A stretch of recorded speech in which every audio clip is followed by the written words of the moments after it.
Hi, thanks for clicking on the video. This is the first time I've done something like this, so if you like what you see, please let me know in the form of a like or a comment. I timestamp all of my videos, so if you want to cut the guff and jump straight to the gameplay, you can do so using the chapters. Enjoy! If you're familiar with me or my content, it's more than likely you'll know that Red Dead Redemption is one of my all-time favourite games. Like every other kid I knew, I grew up loving all the GTA 3s, so was very familiar with going from mission to mission, getting better weapons, unlocking new areas, and becoming an unstoppable crime lord. But for me, the simplicity of Red Dead Redemption was just so endearing. No machine guns, no planes, no helicopters or jetpacks, no stupid hoverbikes with homing rockets that turn every single user into a power-mad griefer. Just a man, his horse, and his six-shooter. It's not perfect by any means. It can be quite janky at times. Where you going? Where you going? Come back! Come back! And your horse will drive you to the brink of madness, but the story is pure gold. I have to take this opportunity to praise the soundtrack too. Bill Elm and Woody Jackson absolutely nailed it. The use of composition and stems that adapt and layer depending on what is happening in the in-game world, it's just, chef's kiss. Each soundtrack lives in my head and on my phone rent-free. While I'm at it, I'd also like to take this opportunity to apologise to my partner Hannah for the amount of times I've cut her off mid-sentence to turn American Venom up full blast. I mean, sorry, not sorry. It gives me goosebumps every time.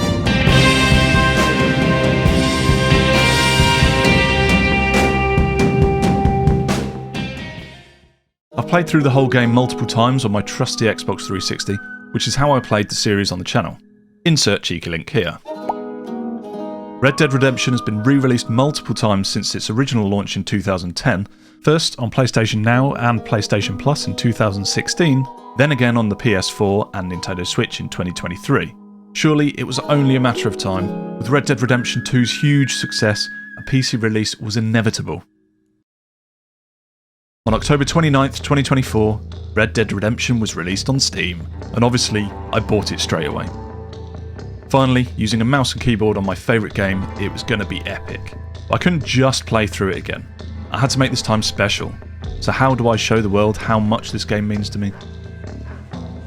I play it to death. See everything it has to show me, unlock everything it has to offer, and that was that. I came to my decision, I was committed. I've 100%ed very few games in my life, or at least very few that I have record of. And how could I possibly claim to love this game as much as I do without having something to show for it? I've done achievement hunting in the past, but never from a game started fresh. Helldivers 2, for example, I had pretty much every upgrade and nothing left to do. I had about 5 achievements left, so decided to finish them off. It's a good feeling having that little ribbon next to a game, that little stamp that signifies your commitment.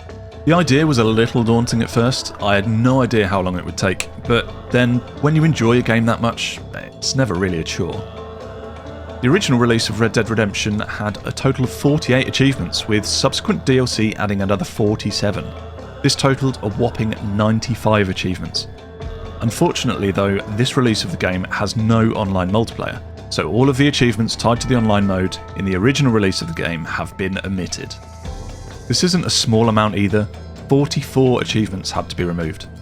The new total that I'm aiming for in this video is 51 achievements. On a side note, I have to say I'm really surprised that there's no online mode, considering how common online games are nowadays, and adding to the fact you can still sign up to Xbox Online and PlayStation and play. I signed up and played an hour or so just to get this footage, and there were other players, but it wasn't very enjoyable. Within minutes of logging in, there were hackers. Most players were hostile and would one-shot you immediately from halfway across the map, and there also didn't seem to be enough players to begin any co-op missions, which was upsetting because I was really looking forward to playing Undead Overrun again. Maybe one day they'll add multiplayer back, but judging by how Red Dead Online has been treated, I won't hold my breath. Then again, maybe they will, and if they do bring back the achievements, I'll have to make a part 2. I had little to no game plan going into this. My initial thoughts were, complete the campaign, unlock the whole map, and go from there. I had no doubts that some of the achievements would be unlocked through missions, and as with all games, some achievements would unlock passively through playing. There were also a total of 20 hidden achievements, and I wanted to see how many I could unlock naturally without spoiling how to get them. If I got to the end of the list and only hidden achievements remained, then and only then would I have a little peek. First things first, new save game on hardcore mode. If I'd played through on normal and there were achievements locked behind hardcore mode, I would have to replay again, so hardcore mode it is. So, as the game starts, John steps off the boat and onto the train. At Armadillo we meet Jake and head over to Mercer Station to confront Bill, who is not too happy we invited ourselves round. We take a bullet to the chest and unlock our first achievement. First achievement, that government boy. We fall for everyone's favourite cowgirl, Bonnie McFarlane. Miss Bonnie McFarlane. And end up assisting Sheriff Lee Johnson of Armadillo. It's here we unlock our second achievement. Another one, the Gunslinger. Score a headshot on any enemy using expert targeting mode. In our next session we meet Seth, Nigel West Dickens and Irish, unlocking 2 more achievements. The latter of which, Spurred to Victory, I later found out is the only missable achievement for a single playthrough, because it's tied to a consecutive number of finite missions.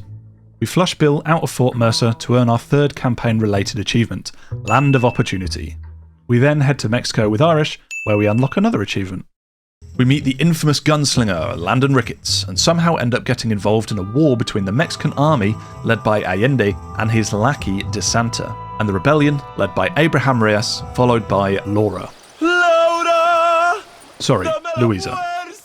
A successful bounty mission earns us another achievement. There we go. Capture a bounty alive. After a merry goose chase across Mexico, we finally catch Javier, handing him over to the Pinkertons.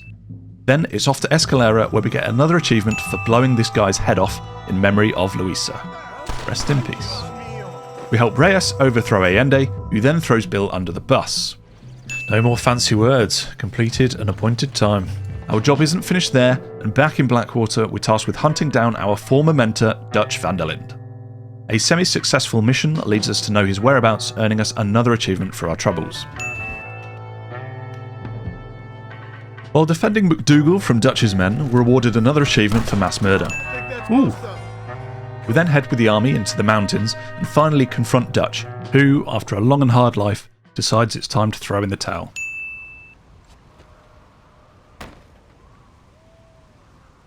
It is here that we are told our family are alive, well, and back at home. A short reunion later, and we're doing chores with Jack and Abigail, meeting up with lost loves, and trying not to get caught up in any more government schemes. 3 years of terrible facial hair choices later, we are now Jack. Hellbent on revenge, we hunt down Edgar Ross and blow his f***ing brains out.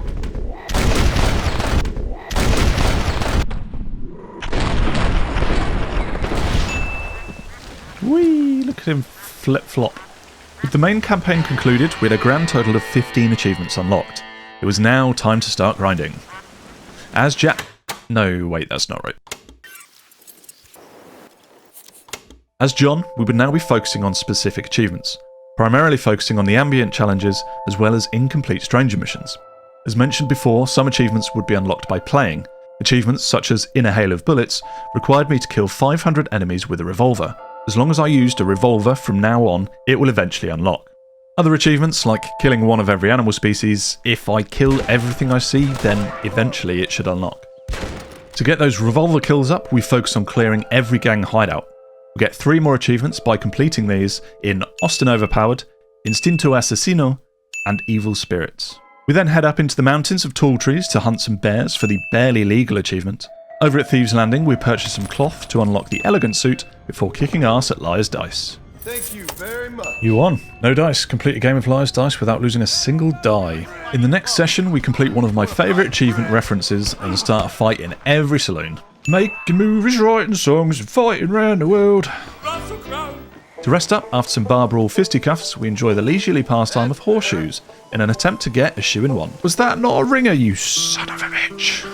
Oh, with some near misses, we finally get that sweet, sweet ringer. And a ringer.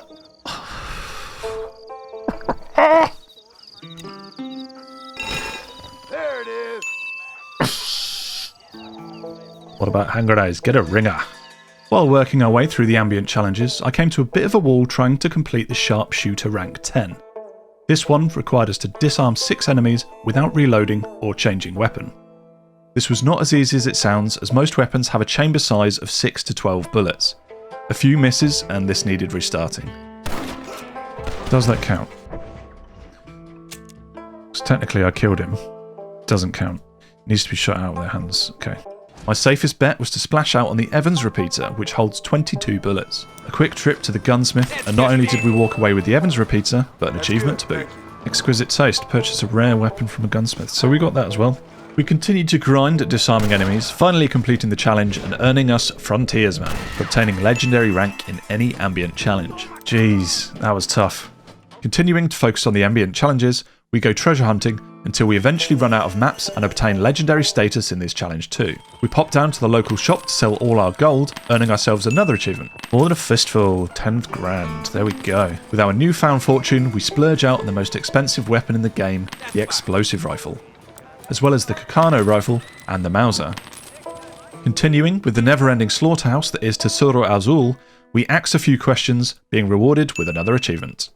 Now with money, we pay our debt back to a drug dealer, put a cheating scumbag 6 feet under, and help a man pursue his dreams of flight. Oh dear.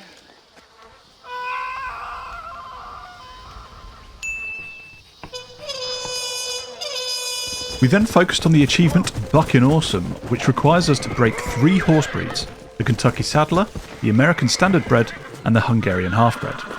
Luckily, after breaking the first horse, it unlocked. As easy as that. I'm guessing I must have already broken the other 2 horse breeds during earlier missions for Bonnie and Uncle. We then spend the next couple of hours roaming the map aimlessly, trying to discover every location. This was pretty tough and not something I had planned for, but fortunately the game does tell you how many you're missing and in which area. Finally, in a location I thought I'd ridden through many times, the achievement came. Oh, thank God for that. Eventually, constant raiding of gang hideouts and using nothing but revolvers or pistols finally pays off. As does our mantra, kill anything that moves. Oh, I did it!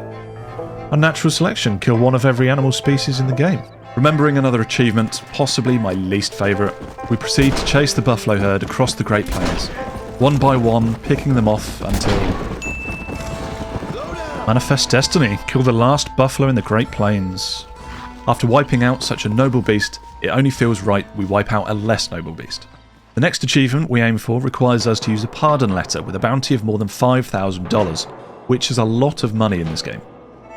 First we attempted riding around, but this left us way too open to being shot. Attempt number 2, I climbed to the top of a roof in Blackwater and began an onslaught of its population. This was working, but my impatience got the better of me. While moving for a better angle, I was easily taken down. Fuck.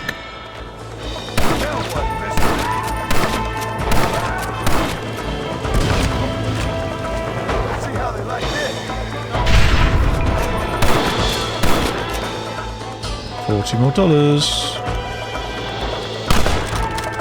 There we go, 5 grand. Right, getting to that $5,000 bounty wasn't the only issue. Once at that number, we then had to lose our wanted level and safely make it to the post office to pay it off. Looks like he's trying to get to me, but we'll lose that before he gets here. Oh, you are joking. How? It's disappearing, it's disappearing. They're coming up.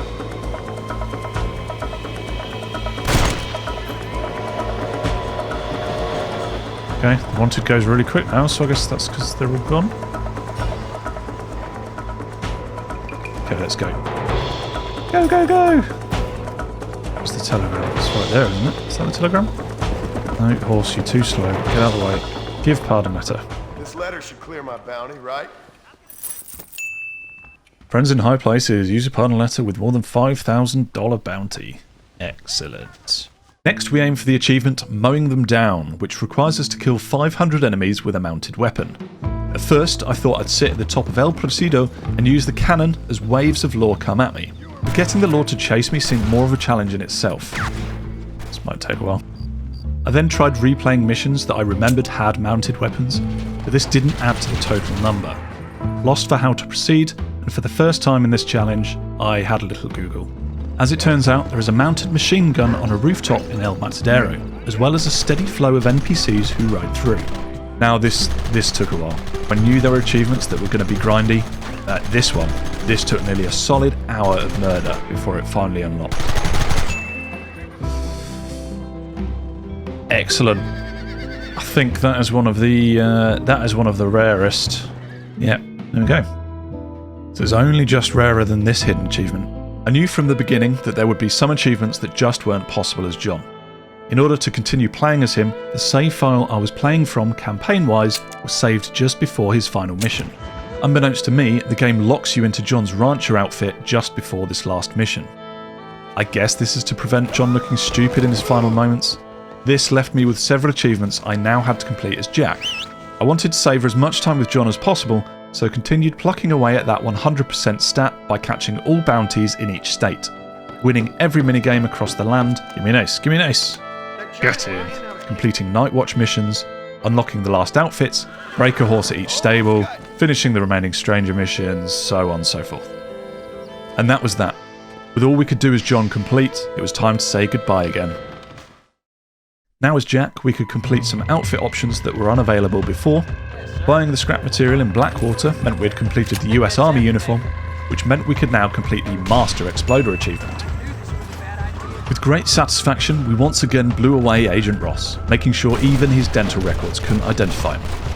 With the 100% achievement in sight, we only had one thing left to do, which was to obtain the US Marshal outfit.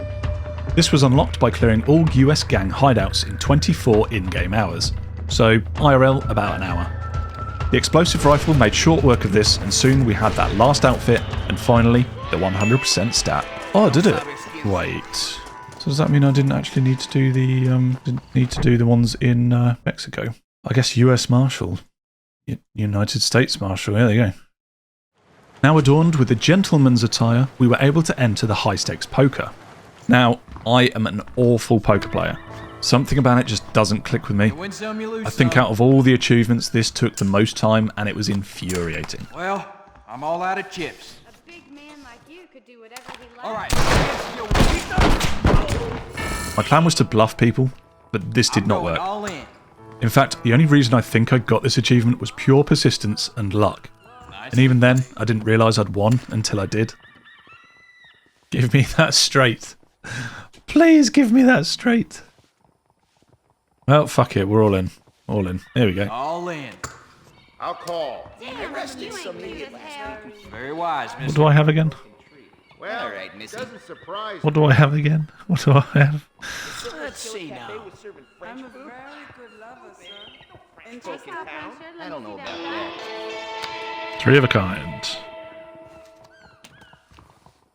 Okay, I beat you.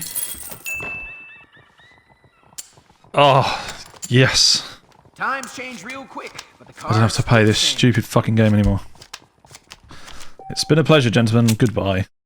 It was at this time that I believed that this was the last achievement for Red Dead. Throughout the entire playthrough, my plan was, let's aim for high honour. If I get it by the end, great. If not, getting low honour was probably going to be easier. Now, I like high honour. It means the sacrifice of characters like John and Arthur have more impact, and I wasn't about to stop now. So, for the second time, I googled the solution. The top tip was to get caught cheating at poker, then disarm your opponent during the duel. So that's what I did, over and over, watching the honour slowly creep its way up. Overall, I think I repeated the process about 60 times before I got my honour to its limit.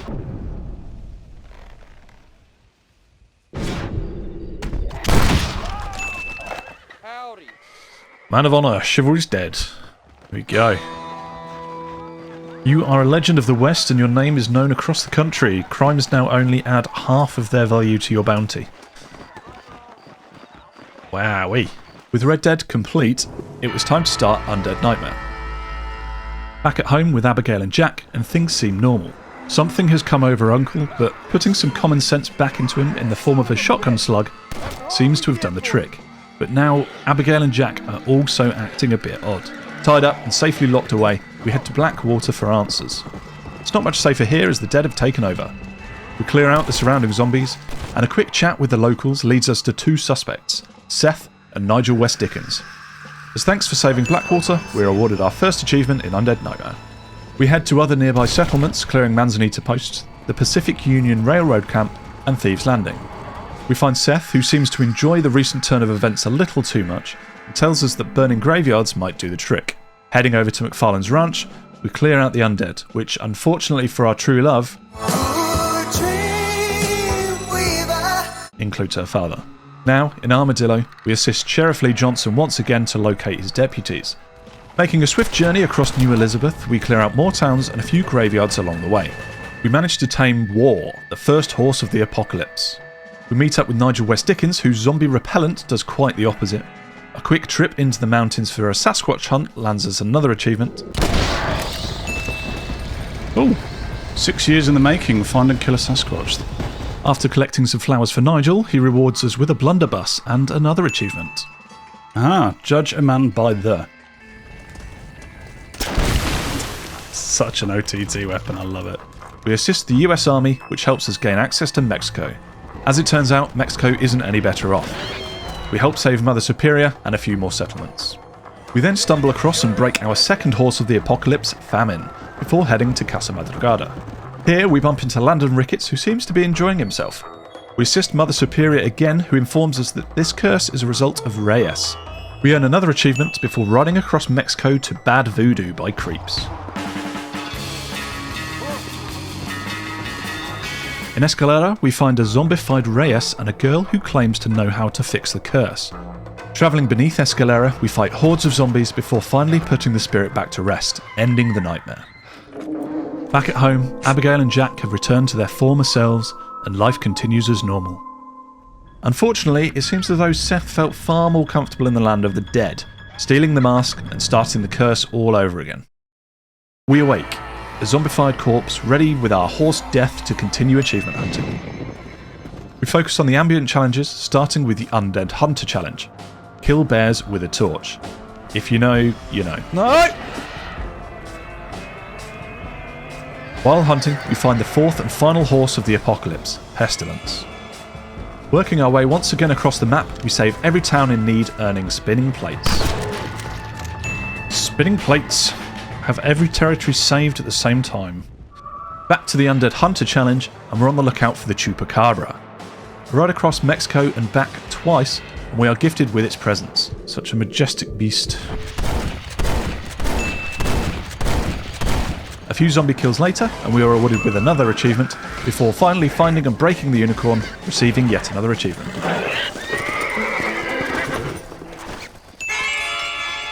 Fan service, find and break a unicorn. There we go.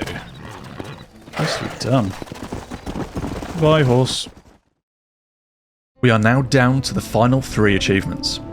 Zed's Dead Baby for 100% completion in Undead Nightmare, and 2 hidden achievements. At the beginning of this venture, I wanted to unlock as many achievements as possible without looking at what the hidden ones were, so my next challenge was to finish the 100%. If I unlocked either of the hidden ones, then great, but if I only had hidden ones remaining, I would have a look. With 19% left to complete, we unlock all the outfits, and similarly to the bounty hunting of the main game, we look for missing persons, which eventually gains us that last known achievement. Zed's Dead Baby. Attain 100% game completion statistic in Undead Nightmare. With only hidden achievements remaining, we reveal them both. Dastardly, which I remembered from my first ever playthrough and had attempted several times, although I did miss one key piece of information. Nothing. They were not women. They were both men. I'm going to need to go back and do that then. And the second achievement, heading south on a white Bronco. So, once again playing as Jack, we pick a victim and head for the railroad. There's another train going.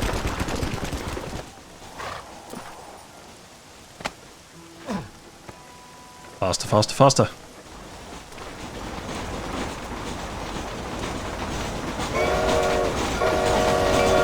No! Fucked it. Okay, this is fine. This is fine. Dastardly. Place a hog-tied woman on the train tracks and witness her death by train. Now, down to the last achievement. We needed to evade the US Marshals while on a Hungarian half-bred horse. So, step 1, we buy a Hungarian half-bred. Step 2, we get the US Marshals to chase us. Now, in order to do this, we need a $1,000 bounty on our heads. We return to a familiar roof and once again start wreaking havoc. With the bounty set, we flee and outrun the law, but nothing. At first, I thought it might be the wrong horse, then I thought maybe it was the bandana. My next theory was that after $1,000, instead of bounty hunters finding and chasing you in the wild, it would be the Marshals. So I rode about aimlessly, waiting for them to come. I did this for a good half hour before once again resorting to Google. Sources were iffy. Some sites said I needed a bounty of $5,000. Others said I needed to kill 20 lawmen. There's another 2. That's got to be 20 lawmen. There's no way I haven't got 20 lawmen now. Until finally, in a sea of misinformation, we were given gold. Fast travel to Mexico, then with a horse at your campsite, fast travel back to America. By doing this, the US Marshals will automatically spawn on top of the player's position. Immediately start running away from them using horse pills, apples, etc. Okay, let's try this then. I think let's go to McFarlane's. It's got the most routes out. And maybe we head directly for Mexico. Did work. Are they US Marshals though?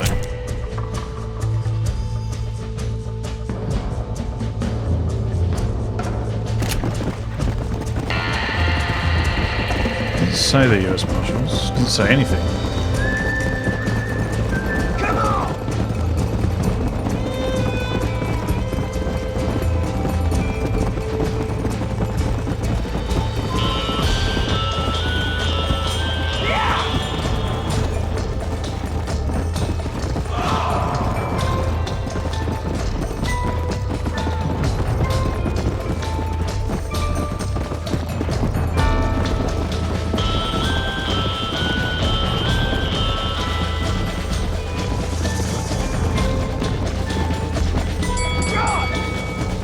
Okay, there we go. Ooh. Right, let's pause the game, because otherwise the sheriffs are going to keep coming after me. Done it. Heading south on a white Bronco. Evade all US Marshals while riding the Hungarian half-bred horse. You've unlocked all the achievements, 51 out of 51, 100%. And that was that. All 51 of the current achievements to be had. Because I can, I'm going to throw in any extras from my Xbox profile, because it's my video and I'll do what I want. At times this was frustrating and even a little boring, but looking back I genuinely enjoyed it. Throughout this playthrough I even stumbled across some places I'd never been and content I'd never witnessed before, which for a game I've put hundreds of hours into really surprised me. All in all, this took just over 65 hours from start to finish. I'm not sure I'd ever do this again. There will always be games like Helldivers 2 that I just finish off, but to start from fresh to finish, probably not. Never say never, but the game would have to be pretty special for me to want to, especially to record and edit 1.5 terabytes worth of footage. Unless, of course, they re-release the online mode for Red Dead Redemption. Do it, Rockstar. I f***ing dare you.